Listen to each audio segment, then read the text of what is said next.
Hello, hi guys, how are you? How are you doing? Welcome to the Brandon Simbarashi show. So today guys, we are going to be looking at a sociology topic called population and health. But if you are not a sociology student, please do wait until I finish what I'm going to say, and I want you to listen. So on this show now, we teach children, we want to make sure that every student have access to education online, because not every parent can afford to pay money for lessons. So please do subscribe to this YouTube channel. Every time we reach an additional 500 subscribers, we make sure to add another professional teacher, and this could be a very helpful plan to help other students who cannot afford to pay for education, and to help other parents who cannot afford to pay for extra lessons. So now we'll start, guys. Let's look at the topic, a sociology topic called population and health. So population and health is a very easy topic, but it is very long. So please buckle up and make sure to understand what I'm going to give you. But I'm not going to take long, maybe just 20 minutes. So demography now, I need you to understand demography. Demography. We are talking about population, but we first talk about demography, a term called demography. So demography now is a social science, okay, which entails the statistics of population distribution.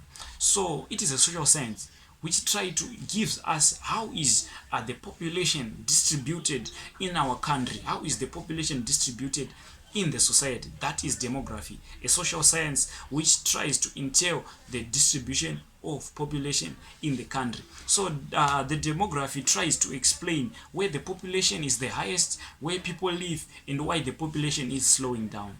To explore these questions, we turn to demography.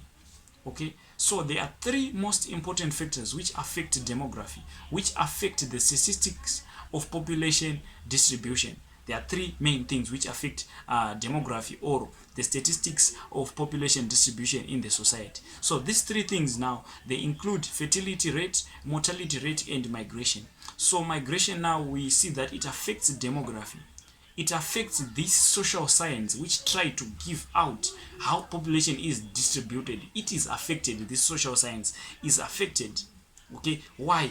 Because we see that, okay, we see that fertility affect demography, in the sense that the more children are being born, okay, the more people increases in the society. The more children are not being born, we see that there will be no individuals in the society. So by doing that, we see that it is affecting demography, it is affecting the social science now, which entails the statistics of population distribution. Okay, so fertility, now let's look at fertility. Fertility simply refers to the number of which children are being born, okay, the number of which children are being born in the society. So fertility number is lower than fecundity number, okay. Sociologists measure fertility using crude birth rate. So we measure fertility using crude birth rate, okay. So we have said that fertility refers to the number of children which are being born. So crude birth rate now is the number of live births per 1,000 people per year. So we measure how many people, let's say we take 1,000 people in the society, 1,000 people at general hospital per year, 1,000 people at general hospital per year, and then that number of people who are able to give birth, we call that number crude birth rate. So that is how fertility affects demography, by defining whether the population is to increase, or the population is to stay stable, or the population is to decrease. So we also have mortality rate and death rates. They affect demography. So mortality rate now, it is the measure of the number of people who die. Okay, demographers measure it with crude death rate. So the number of death for every 1,000 people in a year, that's crude death rate. Okay, so we see that when analyzed together, fertility and mortality rates help researchers to understand the overall growth of occurring in a population. So now the researchers, they could understand whether the population is to increase, they could, or to decrease, using fertility rate and mortality rate. So we also see that migration is another element in studying population, or is another element which affects the demography in a country. Why? Because we see that migration is the movement of people into or out of an area. So people are moving into or out of an area. So migration can take form, the form of immigration, which describe movement of people into an area to take permanent residence or emigrations. So some people can move into other areas like South Africa and stay there permanently and they never come back. This affects the demography in our country. Okay. So guys, now let's look at the population theories. We are done with looking at demography, the things which affect the demography. So let's look at the population theory here in the population theory. So the first population theory that we have is the demographic transition theory. You know this if you have done geo in form 4, you see it is called the demographic transition model. So you have done this before, so this might not be easy if you have done geography before. You know this. So I'm going to display this demographic theory on the screen, and you are going to see it as I am explaining. So as you can see on the this is the demographic transition theory. So the demographic transition theory is explained by the demographic transition model. So this model now have 4 stages. Okay, so stage 1, stage 2, stage 3, and stage 4. Okay, so in this theory now starts to explain how societies have changed from pre-industrial societies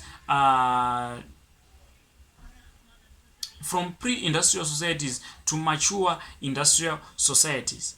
Okay, or to post-industrial societies. So now let's look at the stage 1. So on the stage 1 of this theory, on the try to be explained by the demographic transition model. On the stage 1, we see that birth rate and death rate, they are very high. Okay, so there is high birth rate and death rate, population just remains stable. So we see that the population is stable. Many people are dying, many people are being born. Okay, so the population just remains constant, remained as it is. Okay, so what happens in this theory? Many people are being born because there is no technology to reduce the number of children being born. This is a pre-industrial societies where there is polygamy. So many children, they are being born. At the same time, many people are dying because there are no medicine. There is no what. People cannot live. So we see that in the stage 2, the population starts to rise. Okay, the population starts to rise and the death rate starts to decrease. Okay, we see that the death rate start to decrease and the population begins to rise, but we see that the birth rate remains on top. So in stage 2, death rate falls whilst the birth rate remains high, and as more children survive, the population starts to increase. So many children, they are being born in stage 2, but few people are now starting to die. So what happens? The population now starts to increase. This is the stage 2. So this is because there will be availability of medicine resulting in a shift of population. So now after this stage, we move again to stage 3. Okay, so in stage 3 now, we see that in stage 3 now, that birth rate now begins to fall and death rate continues to fall again. Okay, but the population now starts to increase. Why? Because few people, they are dying in the society, few people, they are dying in the society, and there is a slight and at the same time, a fewer more children, they are still being born. Okay, so we see that the population just continues to rise. Okay, so in stage 3 again, you need to understand that this is because there is now medicine and technological advancement in this society. So families start to have fewer babies, expanding population. Women now have better opportunities like employment. Women are now starting to go to work. So the population, they now tend to give birth to fewer children, and this allows the population to increase, better medical facilities, allowing the birth rate and death rate to fall now. Okay, so we have the last stage, which is the stage 4. Okay, so now we see that the stage 4 is vice versa of the stage 1. Okay, in stage 4 now we see that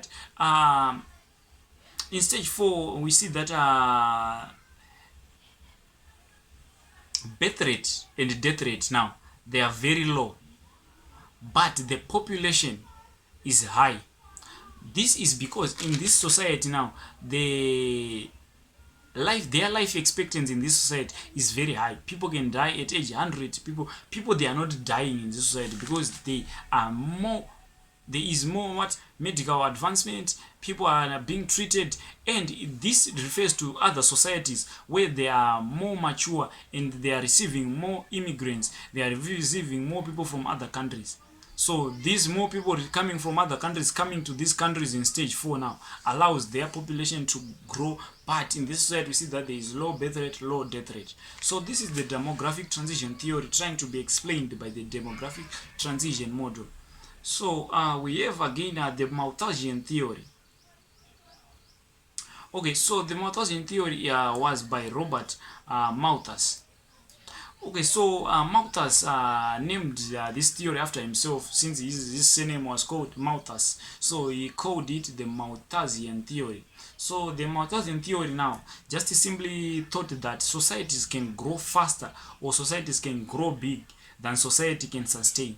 Okay, he argued that population grows geometrically, or population grows faster from 2 to 4 to 8 to 16. The population is trying to say that societies can grow big to an extent that the society cannot sustain the population that is rapidly growing.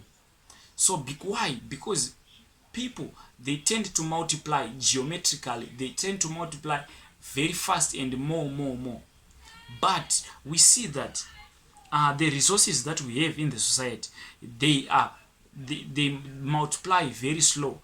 Let's take for an example food takes time to multiply, okay, but the number of people multiplies faster.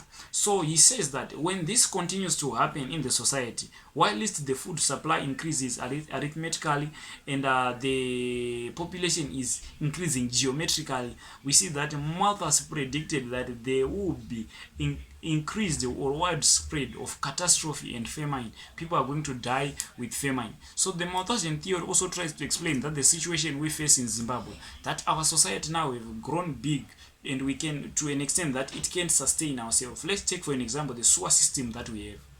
It just gives us that our society have grown big. Okay, the sewer pipes now, they cannot sustain us, they can no longer sustain the population. That's we see that the many sewer pipes, they are bursting. Many sewer pipes, sewage is flowing everywhere in towns and cities. So that is was already predicted by Malthus and was explained by the Malthusian theory. So last theory that we have the Marxist perspectives. So what does the Marxists say on what does the Marxists say on this topic, health and population? So they say that Marx rejected the Malthusian theory. He did not argue that hardship of people face due to the growth in numbers. So you know Marx is always talking about capitalism. So Marx is trying to say that no, you Malthus, you're very wrong. The problem that people face in the society is not because of the rapid population that is growing in the society, but it is due to the evils of capitalism. That is Karl Marx for you. He argued that poverty and unemployment are caused by capitalism, which failed to provide jobs through installing labor service machines. So he is trying to say that the problems that people face in the society, they are not caused by the rapid growth, but they are caused by the evils of capitalism. Capitalists, they are replacing people with machines in their workplaces. Okay, so in no country population increases of fertility, but only on account of capitalism policies. So he's saying that it is not population does not increase just because people are fertile, people can give birth, but it can be due to the policies of the capitalists. Let's take for an example in China. In China, they just wake up saying give birth to children. Another day they say no, we need one child. Another day they say no, we need 2 children. So to Marx, it is not due to fertility that the population increase in the society, but due to policies of the capitalist. So guys, since this topic is called population and health, we are also going to look at the theories on health. Again, we are also going to look at the theories on health, know what health is. Okay, so on the theories of health now, we have various theories that we have here. Okay, so first of all, we need to understand the challenges that the Zimbabwean health sector faces. Okay, here in Zimbabwe, the challenges that the Zimbabwean health sector faces. So the Zimbabwean health sector faces the problem of sanctions. So sanctions have made the Swedish government now to withdraw after sanctions. Okay, so this increased the rise in infant mortality rate. So the Swedish government now was responsible for also assisting the Zimbabwean health sector, and when it withdrew, we see that there was a rise of infant mortality rate. Another thing which is affecting the Zimbabwean health system is a deteriorating economic environment. We see that our economic environment is deteriorating. It is falling down. The government of Zimbabwe can't buy or fix old machines since it can raise enough foreign currency, and we have been affected by sanctions again. We cannot raise enough foreign currency to support our health sector. That's economic deteriorating is also another factor affecting our health sector. So okay, another challenge faced by the Zimbabwean government is shortage of drugs. People are just given prescriptions to buy medicines at pharmacies. You go to the hospital, you are not given even pain ease. You are told, no, go to the, you are given a prescription, go to the hospital, to the pharmacy, this. Pharmacies, they are now the ones in surgeries which are promoting good health to people. So we also see that in Zimbabwe, with shortage of qualified staff, this is a problem being faced by the Zimbabwean health system. Okay, so a shortage of qualified staff now, we see that fewer people, when, let's take for an example, doctors, when they've made it in life, we see that they run to other countries like the United States where they could get more money. So now let's look at these theories of health, and then we are done with our topic. So the first theory that we have is the functionalist theory. So the functionalist theory, I'm going to talk about Talcott Parsons on this topic. So the functionalists now, they say that if society is to function well, its members must be healthy. That society set up various ways to prevent sickness. So these are functionalists. They are saying that if society is to function, okay, its members must be healthy. That society tries to put up various ways to prevent sickness. So now, according to Talcott Parsons now, he viewed medicine now as a society's strategy to keep its members healthy. Okay, according to this model, health, according to Talcott Parsons, health is very, very dysfunctional. Okay, so Talcott Parsons again says that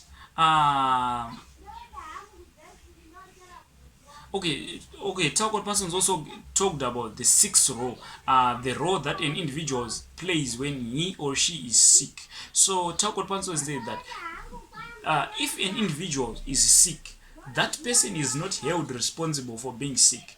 Okay, you also said that you are exempted temporarily from your normal duties if you are sick. This is Talcott Parsons. So Talcott Parsons again argued that physicians, they functions as gatekeepers for the sick role. So they try to put your life back to normal. It's the role of physicians according to Talcott Parsons. So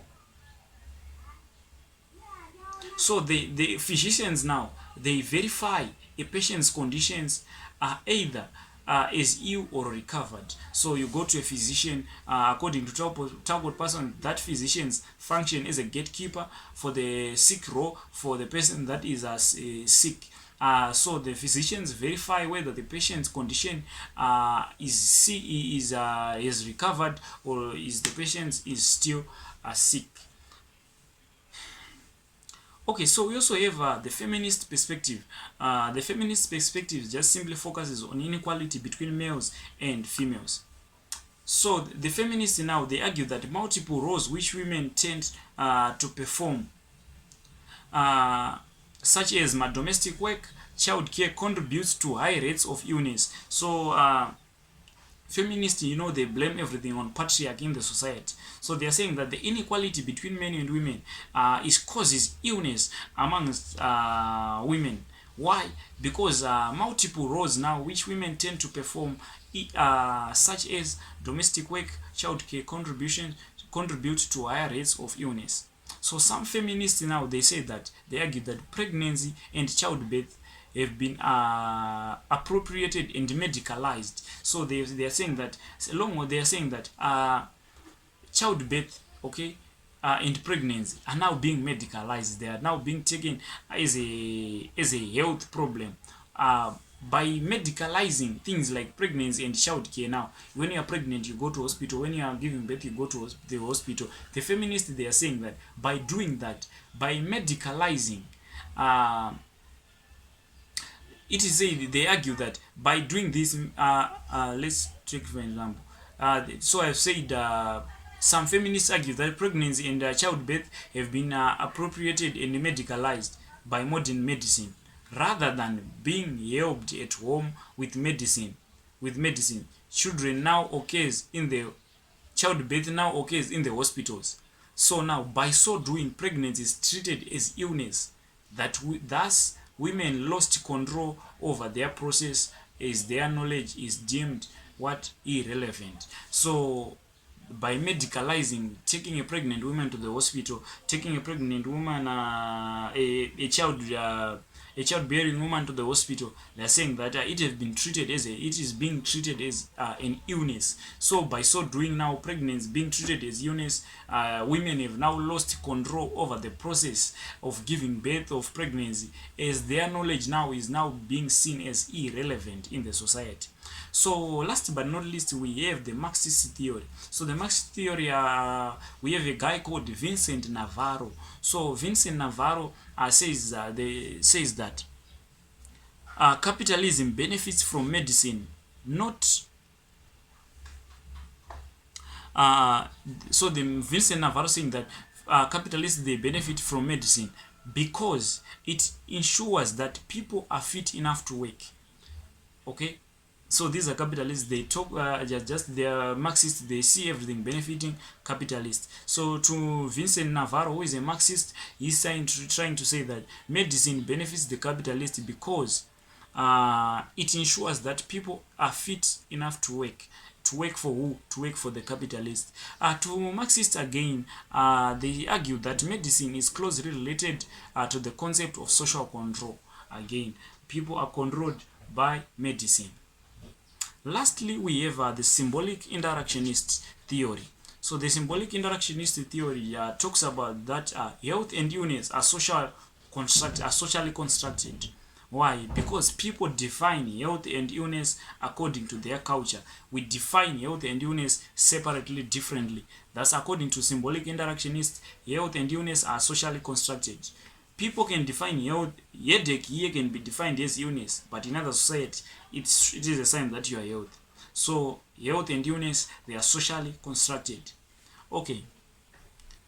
Let's in one South American tribe, this is just an example. In one South American tribe, a skin condition of having spots on your body was described as being ill. Okay, but in other areas, it has been seen as healthy. Okay.